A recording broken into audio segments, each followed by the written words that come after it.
Hey everyone, I hope you're doing well and welcome back to my channel. Firstly, apologies if the lighting is a bit weird today. I had to turn the brightness up quite a lot because it's suddenly gotten very dark outside and it's all cloudy, so yeah, sorry if the lighting's a bit off. I did my best to fix that as much as I can.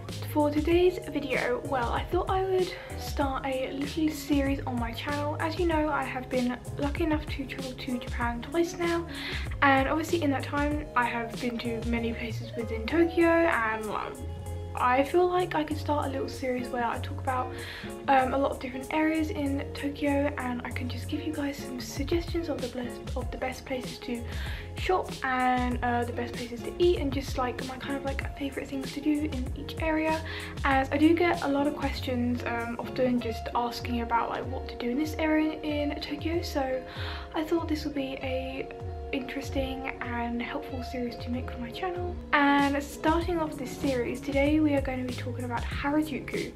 Harajuku is probably one of my #1 places to go in Tokyo ever. I know obviously it's not going to be everybody's favourite spot because it's obviously mainly known for shopping and Harajuku fashion and that sort of thing, but besides the shopping there's still plenty of things that you can do in Harajuku, and I just felt like starting with this area because yeah, it is pretty much probably my favourite area in the whole of Tokyo, and I think on like every time I've been to Japan so far I've pretty much gone to Harajuku like every day. I love it that much. So I think firstly we are going to start with the best places to shop in Harajuku, as of course that is what it is best known for.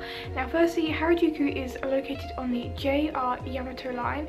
If you look at the Tokyo subway map, here somewhere, I don't know which side. Yes, it's located on the JR Yamato line, and that's like a very like thin green line. It's not one of like the super main lines, but if you are in the Shinjuku, Shibuya area, it's very easy to get to. I normally would stay in like Shinjuku, so it's like literally like 2 stops away from there. And to be honest, even if you're traveling from like kind of like the middle of Tokyo to like the edge, it doesn't take any longer than half an hour. Like trains are super fast, so even if you're like further out in Tokyo, then it probably won't take you more than like 30 to 40 minutes to get there. Now, as for Harajuku station itself, there is like a main exit that you come out of, and there is also another exit which is closer to Yoyogi Park and Meiji Shrine, which unfortunately I heard they are knocking down because of the 2020 Olympics, which is a big shame to be honest, because I really loved the exit. It was very pretty. But yeah, if you want to obviously come out into the main area of Harajuku, then you'll want to go down the Takeshita Street exit.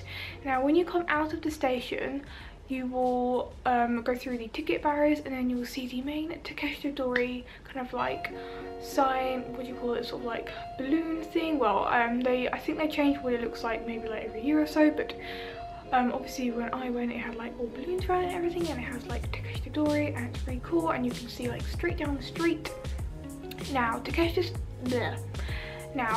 Dori itself is kind of like the main shopping street in Harajuku. It goes like straight down, and then you can like cross the road and like go off to like Lafayette and stuff, and then it also will continue going down, and that is where all the main like Japanese fashion and Harajuku brands, all their stores are located. There's so many shops. Some of my favorites to name are of course like Weigo, Spins, Liz Lisa, WC.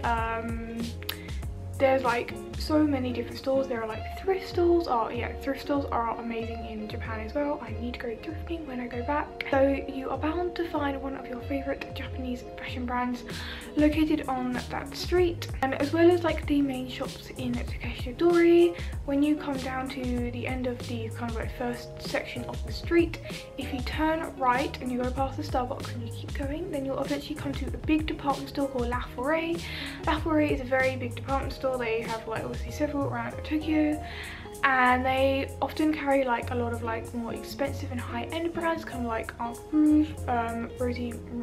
Rouge, Rosemary Soir. I've probably said that completely wrong, but they have a lot of like more high-end brands, but obviously Takeshita Dori carries a lot of more like affordable brands such as like Weigo. And to be honest, even if you personally can't afford to buy much in there itself, it's still a very nice department store to go and look around. And they also have On the bottom floor they have an actual physical store of Angelic Pretty and Baby the Star Shines Bright and a bunch of other Lolita brands, which is like super exciting for me when I wore Lolita. After Takeshidori and La Foray, my other favourite place to shop in Harajuku has got to be Kiddieland. Now, if you're like me and you're very into your kind of like kawaii like character goods such as Samio and Pokemon and Ghibli and Sailor Moon and all that stuff, then Kiddieland is like right up your street.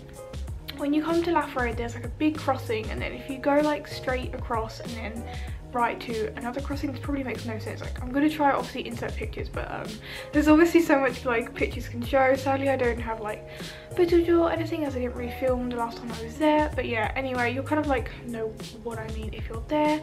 And obviously you can look up directions on your phone. I mean, it's all in pretty close range anyway. Then you'll come up like, there's like a huge street, I don't know the street names either, and there's like a massive bridge, like staircase bridge, like that has like my favorite view ever in like Harajuku. It's so pretty, like even though it's such a built up area, there's like so much like greenage and like trees and stuff, and it just looks beautiful, and you wouldn't really think you're in a very dense city. And located about halfway up there is Kiddieland. Obviously you won't be able to miss it as there's like a huge sign saying Kiddieland. And yeah, basically there's like, I don't know, something like 8 floors of just different character goods, and there's just, yeah, there's like a whole floor for like Ghibli, a whole floor for like Sanrio, and I could honestly spend all day in there. Like, oh, it just makes my heart so happy, and I just want to buy the entire store. So yeah, if you're into your character goods, Kiddieland is definitely a place to shop. Apart from shopping, there is plenty more things you can do in Harajuku itself, and of course, you know, you're not going to want to shop all day, you are going to get tired, and obviously food is a big thing, and obviously Tokyo is very well known for its food. Now,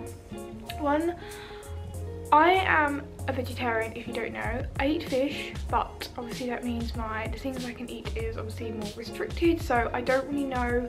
I'm not really going to suggest any kind of like proper like places that also like meat or like ramen dishes, just because I don't know them and I wouldn't eat there, so I don't really want to suggest places that I've never been to.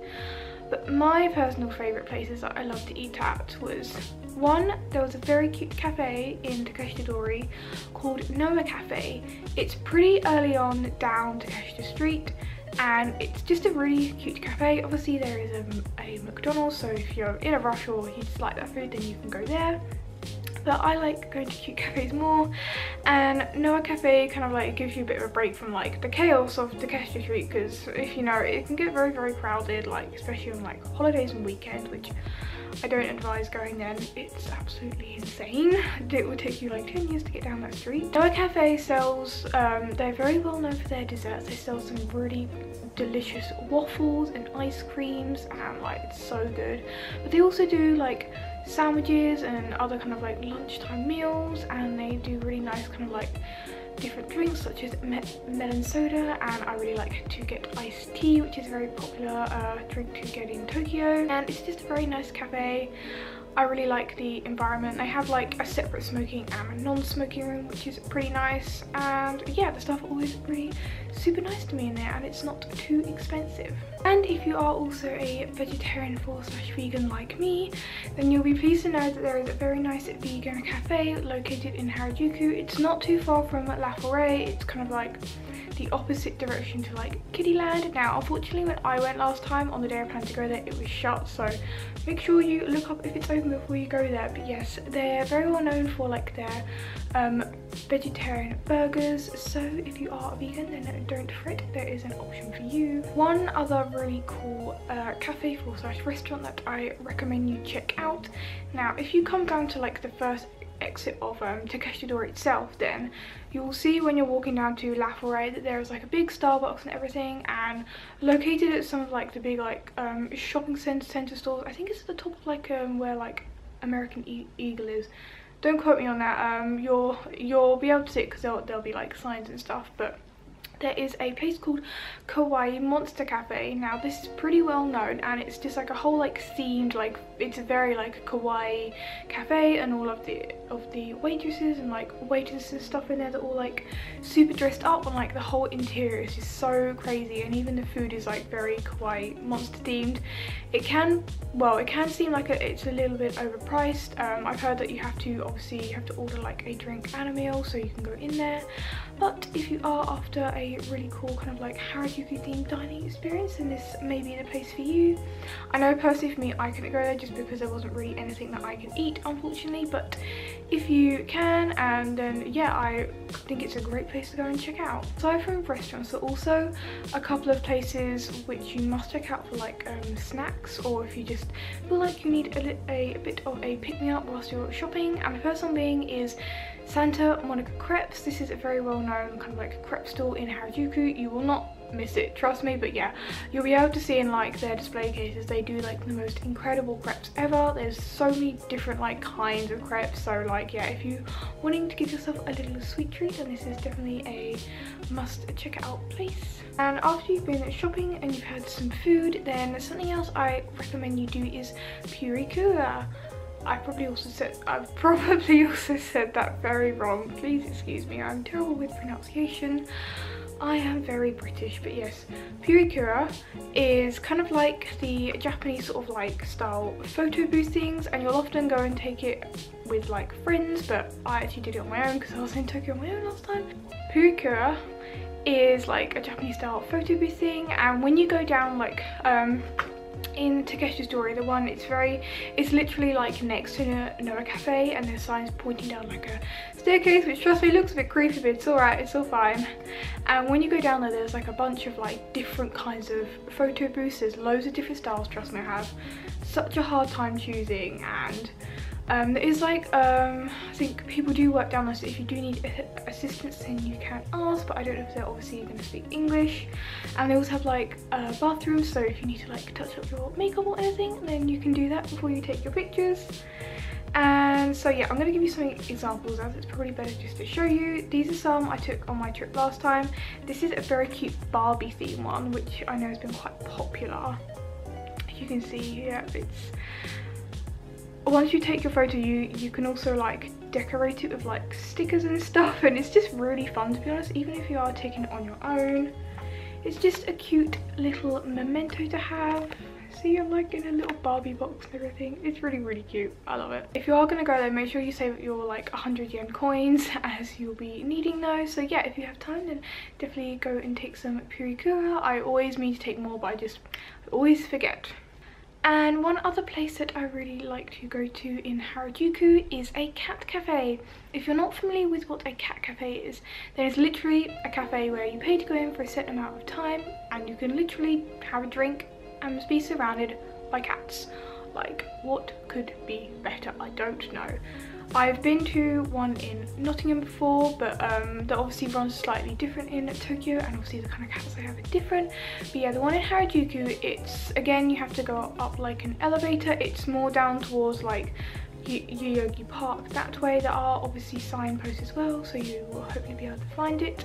And when you go up there, sometimes there can be a bit of a wait, so be prepared for that. A lot of like animal themed cafes often have waits. And when you're waiting to go in, they'll often like show you the rules and stuff, just making sure you understand. And then you often pay your fee, or sometimes you'll pay it when you come out, depending how long you spend in there. And then you'll put your stuff into some lockers, you can buy a drink, and then you'll also put some slippers on, and then you are free to roam the room with the cats. Like, and there are often like toys there, and you can obviously take pictures. And the one in Harajuku is really cool because it's got very like open windows, so all the sun's coming in, and it's so pretty, and you can just sit there and relax after a hard day's work of shopping and just chill out with some cats. What could be better?